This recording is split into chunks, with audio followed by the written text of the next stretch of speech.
नमस्कार, शुभ बिहानी।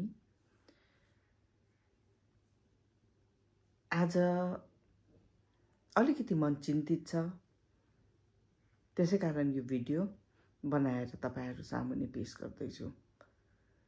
हिजो बिहारी समुदायको केही प्रोग्राममा हाम्रै भन्छु किनभने उहाँको जन्म यतै भएको अनि म उसलाई चिन्छु पनि। वीरेन्द्र भाइ को सम्बोधन सुनेर म छक्क परिरहेकी छु। भोटर कार्डलाई आरसी बनाउने,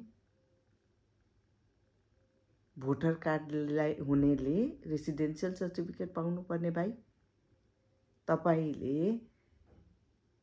आफ्नै जो ओरिजिनल सेटलर्स छ उहाँहरुको खुट्टामा बन्चरो त हाल्नु हुँदै नै छ, तर तपाईले सँगसँगै सिक्किमलाई पनि खाडलमा हाल्ने कुरा गर्नुभयो जस्तो लाग्यो मलाई।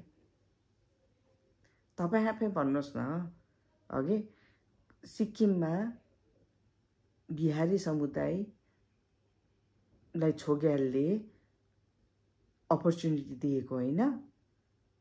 बिहारी समुदायलाई मात्रै भन्दिन, त्यति बेला हुने मारवाडी समुदायलाई, मुस्लिम समुदायलाई, हामी नेपाली समुदायलाई, भुटिया लेप्चा सबै समुदायलाई बराबर हक दिनु भएको हैन।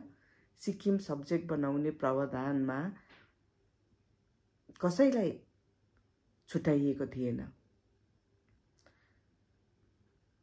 धेर जस्तोले बनाए, हामी नेपालीले बनायौं, भुटियाले बनायौं, लेप्चाले बनायौं अनि कति जना व्यापारीहरूले पनि बनाए। तर अधिक व्यापारीहरूले चाहिँ के सम्झे भने हामी चाहिँ ठूलो देश भारतबाट आएको, अब यस्तो नाथु सिक्किम सब्जेक्ट किन चाहियो त भनेर नबनाएको कारणले गर्दाखेरि तपाईहरु वञ्चित रहनु भएको, and that is a fact. अनि पछि गएर तपाईहरुले जब चाल पाउनु भयो सिक्किम सब्जेक्ट हुनेहरुलाई चाहिँ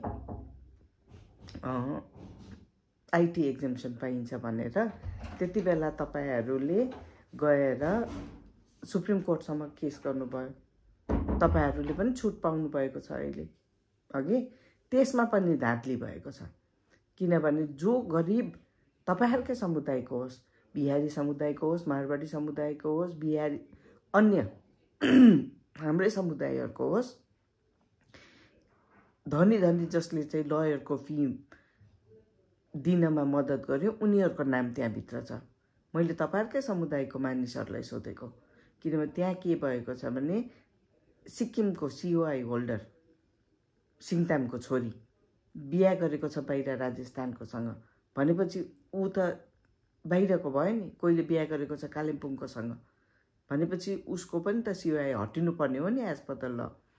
तर त्यसो भएको छैन। उहाँहरूले आजसम्म बुढीको नाममा लाइसेन्स निकालेर करोडौंको बिजनेस गर्नुभएको छ, होइन र? हाम्रो जब सिक्किमको चेलीले बाहिर बिहा गरेको छ भने उहाँहरूको सीओआई खारिज हुँदैछ भने तपाईहरुले कसरी गर्नु पाउनु हुँदैछ? हामीलाई थाहा छैन, छ नि, र पनि पुरानो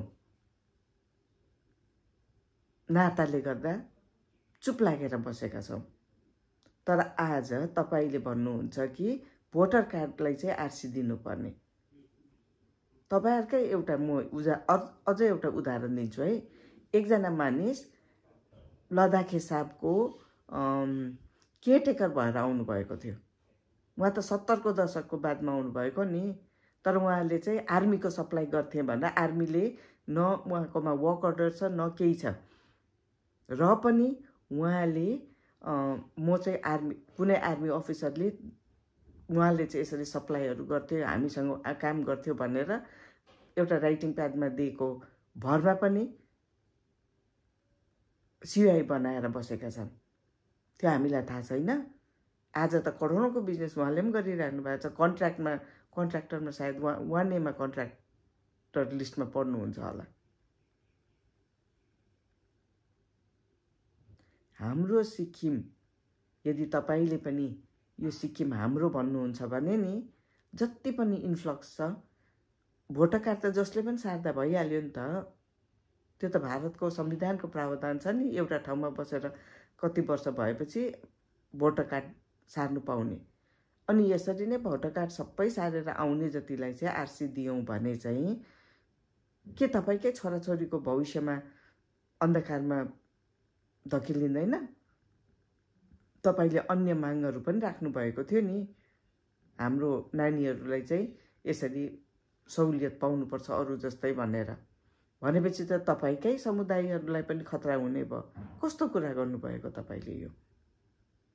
यदि आफूलाई साँचो सिक्किमे भन्नुहुन्छ भने तपाईँले के सिक्किमको सुरक्षा गर्नु पनि तपाईँको हितमा पर्दैन?